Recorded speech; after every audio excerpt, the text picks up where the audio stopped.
Dans cette cinquième partie, nous allons étudier à l'aide du Kismet les possibilités donc de mettre une arme au joueur, de mettre aussi des attaquants et ainsi de suite. Je commence par créer une nouvelle map, donc File, New Level, et je choisis par exemple Morning Light. Donc là on voit que l'on peut donc déplacer le champ de vue de la caméra à l'aide de la souris. On peut se déplacer avec les touches W du clavier, en avant, en arrière avec la touche S, à droite ou à gauche avec la touche A ou D du clavier. Commençons par ajouter un player avec une arme, donc c'est un joueur. En réalité le player c'est vous-même. Alors pour cela on va dans View, Vol Propriétés, et vous voyez dans le type de jeu, on va utiliser le type de jeu UT Game. On relance une simulation et cette fois-ci on constate que l'on a un player avec une arme. Première chose que l'on va faire dans le Kismet, c'est de signaler que l'on a un player dans la map. Alors pour cela, je dois rajouter un module New Event Player Spanned. On désire par exemple maintenant que toutes les informations qui ont été affichées à l'écran disparaissent. Alors pour cela, on fait un New Action Toggle HUD. Donc le HUD, c'est tout ce qui est visualisé sur l'écran du joueur. Donc on fait cette liaison. Au moment où le player apparaît dans le jeu, eh bien on fait suppression, donc cacher le HUD. Mais le target, eh bien c'est le player. Alors on doit mettre ici new variable player, et cette fois-ci on doit dire que c'est le player 0 et pas tous les players qui seraient éventuellement disponibles dans la map. Alors pour cela je retourne dans les propriétés et sous la variable player je décoche all player. Donc j'ai que le player 0 qui est pris en considération. Donc là on voit que le HUD a disparu de l'écran. On désire par exemple maintenant changer l'arme du player. Alors pour cela je dois aller dans New Action et je vais dans la catégorie des pannes et vous voyez ici je trouve l'inventaire. Donc je mets ce module dans le Kismet et je le connecte de cette façon. Donc sortie du HUD, je commande l'inventaire et bien sûr la cible c'est aussi le player puisque c'est l'arme du player que je veux changer. Je vais dans les propriétés du module inventaire et là vous avez une ligne de code, donc la liste de l'inventaire disponible. Alors vous cliquez sur cette petite croix verte pour rajouter une ligne de code et là vous pouvez choisir la nouvelle arme. Ensuite on va nettoyer l'arme existante et on va forcer le replacement. Donc bien cocher ces deux cases. Alors faisons un test. On voit que l'arme a bien été substituée. Et bien maintenant, il faut une information qui va nous dire que le player a été touché par une arme ennemie. Et bien pour cela, je vais dans New Event, sous panne, je fais Dead, donc ça veut dire mort. Mais pour que cette information Dead soit bien rattachée au player, eh bien il faut que je rajoute un New Event Attach to Event. Je trouve le module dans New Action, Event, Attach to Event. Je fais la connectique suivante, donc la sortie du Player Spanned va commander le module Attach to Event. Alors bien sûr, il faut spécifier que c'est le player 0 qui nous intéresse, donc je vais faire cette liaison et puis ici je vais rajouter donc l'événement de mort à cet endroit. Alors résumons ce que nous avons déjà programmé. Donc player spanned, ça veut dire que le joueur est en ligne. À ce moment-là, ici, on peut désélectionner le HUD, donc rendre l'affichage invisible à l'écran. Ensuite, ici, on définit l'inventaire de l'arme que utilise donc le player 0. Et là, on attache un événement sur le player 0. Et cet événement est dans le cas où le player sera touché, donc il sera mort. Donc ici, nous aurons par la suite une opération destroy, démolition. Il nous faut maintenant créer un ennemi dans la scène. Alors pour cela, on va dans New Action, Acteur, Actor Factory. Ce module Actor Factory est un module extrêmement puissant qui nous permet de créer beaucoup d'acteurs dans la scène. Alors j'ouvre les propriétés en cliquant sur Set Actor Factory et à cet endroit j'ai la possibilité justement d'aller chercher une famille. Alors je vais cliquer sur cette flèche bleue et je vais aller chercher UT Actor Factory AI. UT Actor Factory AI. Je dois ensuite donc dans ce module définir la classe des contrôleurs. Et bien ici ce sera un UT-boot, donc pour robot. La pan class ici, eh bien ce sera UT-pan. Je peux maintenant faire la liaison suivante, donc sortie de l'attache to event, je rentre dans le module span actor. Donc là je vais créer mon robot. Mais maintenant, à quel endroit dans la scène le robot doit-il apparaître? Eh bien, ce sera le span point qui va le définir. Je retourne dans la scène et avec le bouton droit, je vais rajouter un acteur qui est cette fois-ci un pass node. Voilà, en somme, c'est une pomme. C'est à cet endroit que le robot va apparaître. Alors, retournons dans le Kismet. New Objet PassNode que je relie comme ceci. Donc c'est à cet endroit que le robot va apparaître.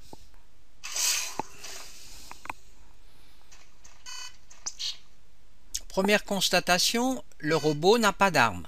Alors nous devons rajouter une arme au robot. Je retourne dans le module Actor Factory qui crée le robot. Et ici, vous voyez, vous avez défaut inventaire. Alors, je coche cette case et ensuite je définis donc le type d'arme. Dans Inventory List, je clique sur cette croix verte pour faire apparaître ici, par exemple, ce type d'arme.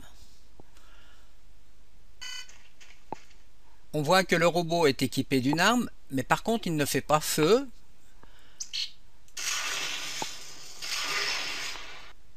Je dois rajouter donc ce type de module, donc dans l'intelligence artificielle.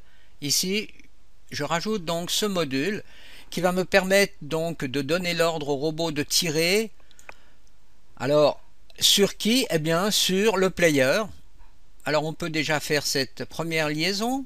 Ensuite, je connecte la sortie ici à l'entrée donc de ce module. Et bien sûr, le target, eh bien, c'est le target, eh bien, c'est le robot. Alors pour faire cette liaison, il va falloir créer une variable objet à cet endroit, qui est en somme la variable objet du robot que l'on vient de créer, que l'on met sur la cible de ce module.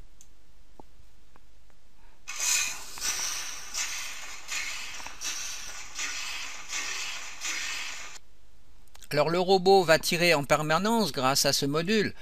Eh bien, je peux arrêter donc le tir du robot avec New Action AI Stop Feu que je mets en suivant ici. Bien sûr, c'est le robot. Ensuite, eh bien, je vais mettre un délai ici de 1 seconde par exemple. Alors à ce moment-là, maintenant le robot va tirer et pendant 1 seconde et ensuite le feu va s'arrêter. Mais si je veux qu'il retire en permanence, je vais rajouter ici un délai. Et la sortie ici va aller sur l'entrée Start. Là, je rajoute donc un délai extérieur et je réinjecte sur l'entrée Start Feu. Si l'on désire que lorsque le player est mort, donc on aura une information qui sortira ici, un événement, et bien si l'on désire aussi que le robot soit détruit, eh bien on peut rajouter ici un nouveau module de destruction dans Actor Destroy. Alors je commande donc le module comme ceci, donc lorsque le player est mort, il envoie une instruction dans Destroy et la cible, eh bien c'est le robot que l'on a créé ici qui va aussi disparaître. Je continue cet exercice en me mettant ici en vue de dessus et je vais déplacer donc la pomme, l'endroit où apparaît donc le robot, le boot. Eh bien on constate que le boot étant caché par ce bloc, eh bien il n'y a absolument pas de tir en action. Donc si je me déplace par contre, vous voyez que l'intelligence artificielle fonctionne correctement. Réalisons maintenant un système de déplacement du bloc. Alors je vais sélectionner le bloc. Donc vous voyez ici j'ai la broche de construction qui est ici en rouge. Donc avec la touche B du clavier vous pouvez la faire disparaître. Mettez-vous en mode fil de fer. Donc là on voit qu'on a bien sélectionné le bloc. On va convertir ce bloc qui est une static mesh en un objet dynamique, souvenez-vous, pour pouvoir le déplacer. Donc bouton droit, convert en un mover. Donc là on est en violet. Ensuite je vais pouvoir retourner dans le Kismet. Je vais rajouter donc une séquence matinée. Ensuite j'ouvre l'éditeur de matinée et souvenez-vous, donc on crée un New Empty Group. Alors on va l'appeler Cube.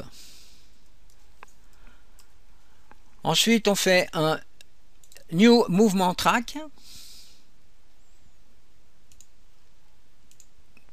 Donc là je vérifie que le cube dynamique a bien été sélectionné. Je me mets sur la timeline en 0 et ensuite vous voyez ici j'ai une première clé, donc c'est la position actuelle du cube. Alors mettons-nous par exemple à 3 secondes et créons une nouvelle clé et je vais déplacer donc le cube, voilà, pour faire apparaître donc le robot. Ensuite je finis la séquence et je dois encore faire une chose. Je rajoute donc dans la scène un level loaded pour démarrer l'outil matinée, donc le séquenceur matinée. Je fais cette liaison et ici je vais rajouter un petit délai encore de par exemple 1 seconde et je fais un test. Je viens de constater à travers ce test que le boot tire bien à travers le bloc. Et bien simplement parce que ce bloc, au moment où on l'a converti d'un static mesh en un objet dynamique, on a oublié de mettre une collision sur ce bloc. Alors on sélectionne donc les propriétés du bloc et là vous voyez sous collision, eh bien je n'ai aucune collision. Alors il va falloir que je fais block all, donc j'arrête tous les projectiles. Je peux refaire un test et là on voit que ça fonctionne correctement. Pour alléger le programme, j'ai créé une variable globale robot et des variables nommées donc robot qui lui correspondent. J'ai rajouté donc des commentaires sur les modules pour que lorsque une prochaine fois on veut modifier ce programme, eh bien on se souvienne plus facilement à quoi correspond chaque module, quelle est la fonction de chaque module. Alors ici on a le player qui apparaît dans l'écran, dans la scène. Ensuite ici on attache un événement et quand le player sera mort, eh bien celui-ci va nous détruire le robot par la même occasion pour que la scène soit de nouveau à 0 et pour recommencer une nouvelle scène. Ici on supprime donc l'affichage du HUD à l'écran et là on crée l'inventaire du player. c'est-à-dire qu'on lui choisit une arme. Ensuite ici on a une séquence qui correspond à la séquence de tir du robot que j'ai enveloppé ici par un commentaire avec donc un rectangle rouge, et là j'ai le déplacement du bloc à partir du moment où le niveau est chargé et visible. Ensuite j'ai créé ici une sous-séquence qui va nous permettre de déplacer le robot pour pas qu'il soit toujours à un point fixe qui est défini par ce passe-node 4. J'ai commencé par ajouter dans la scène plusieurs passe-nodes. Donc ce sont de nœuds sur un chemin. Le passe-node correspond à un nœud sur un chemin. Alors le robot est censé suivre par la suite ce chemin qui forme ici un cercle, mais un petit peu d'une façon aléatoire vu qu'il y a une sorte d'intelligence artificielle qui lui est associée. Je clique deux fois sur le module sous-séquence robot, déplacement robot. Là je vois la programmation qui lui est associée. Et bien ici vous voyez on a simplement rajouté un module Move to Actor. Alors ce module se trouve dans New Action Intelligence Artificielle Move to Actor. Alors j'en ai plusieurs ici, j'en ai autant que de passe-nodes. Et eh bien le principe est tout simple. Sur le target ici, eh bien c'est le robot que je veux déplacer. Je veux déplacer le robot jusqu'où? Jusqu'au passe-node 0 et ainsi de suite. Et forcément, au début de la séquence, eh bien, il y a un module séquence Actived et j'ai rajouté ici un module Finish Séquence. Je remonte donc au programme principal en cliquant sur cette flèche, souvenez-vous. Ensuite, j'ai fait cette simple liaison pour commander le déplacement du robot. Avant de lancer une simulation, il est extrêmement important de faire un calcul du chemin. Alors pour cela, on doit cliquer à cet endroit. Et vous voyez ici, on va donc créer le calcul du chemin. Donc ce sont des lignes vertes qui sont représentées ici, qui symbolisent justement le chemin. Ensuite on peut lancer un calcul.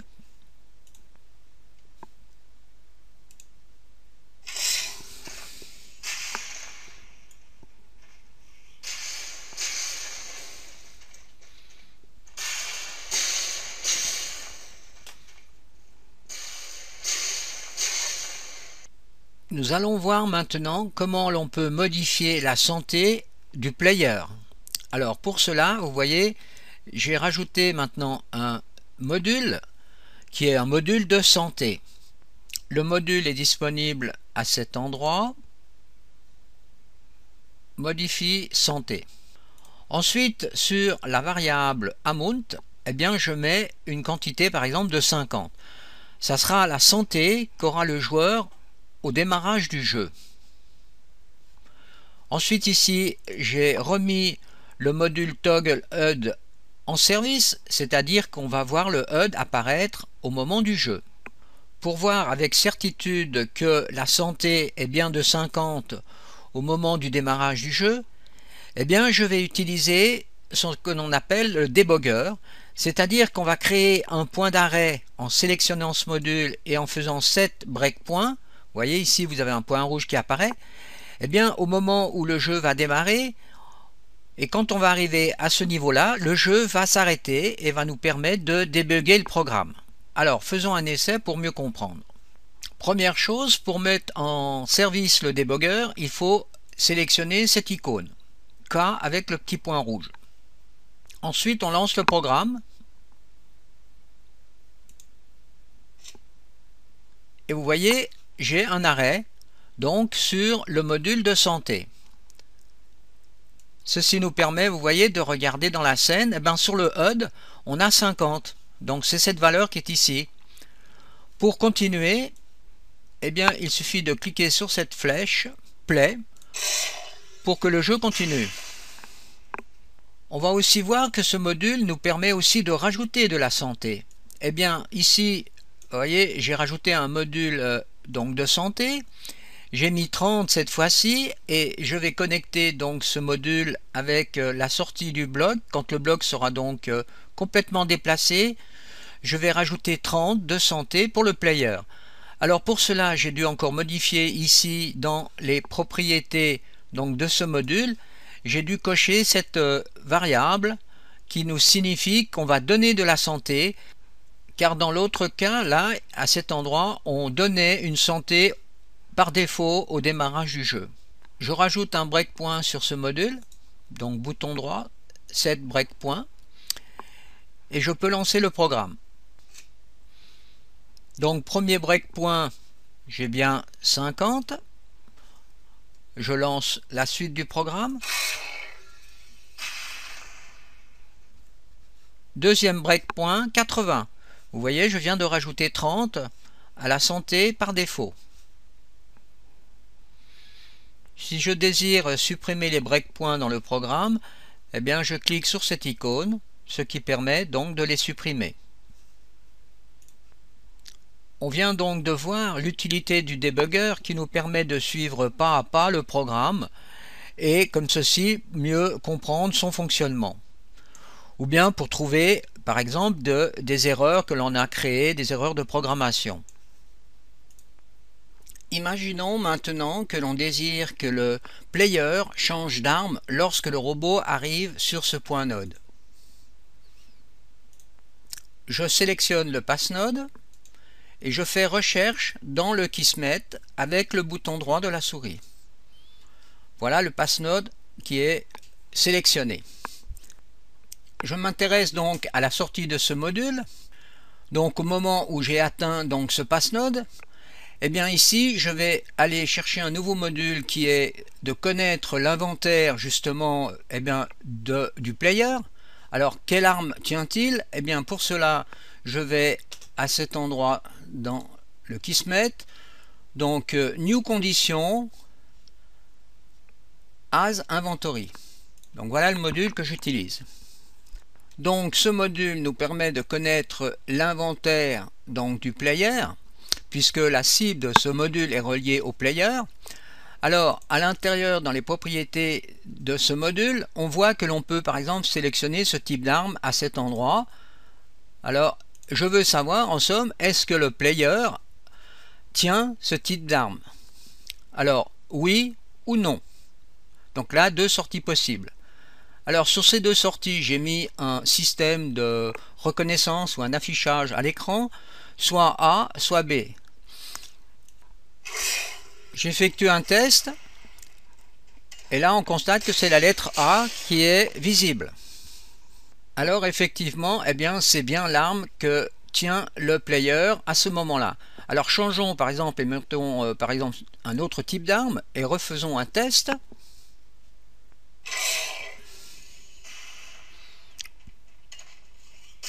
Et cette fois-ci, c'est la lettre B. Je remets donc l'arme par défaut qui a été initialisée au début du jeu, souvenez-vous. Si on recherche donc, voilà, vous voyez que c'est l'inventaire que l'on avait décidé de mettre par défaut au début du jeu. Le but de l'exercice étant de changer l'arme donc du player quand le robot arrive sur ce pass node. Eh bien, je rajoute donc ce module que je mets donc sur la sortie ici, et dans les propriétés de ce module, eh bien, je change le type d'arme. Voilà, je mets ce type d'arme. Et ensuite ici, j'ai rajouté un module qui permet d'avoir des munitions à l'infini. Ce module se trouve sous New Action, catégorie Pan et munitions infinies. Regardons ce qui se passe. Changement d'arme, tout fonctionne correctement.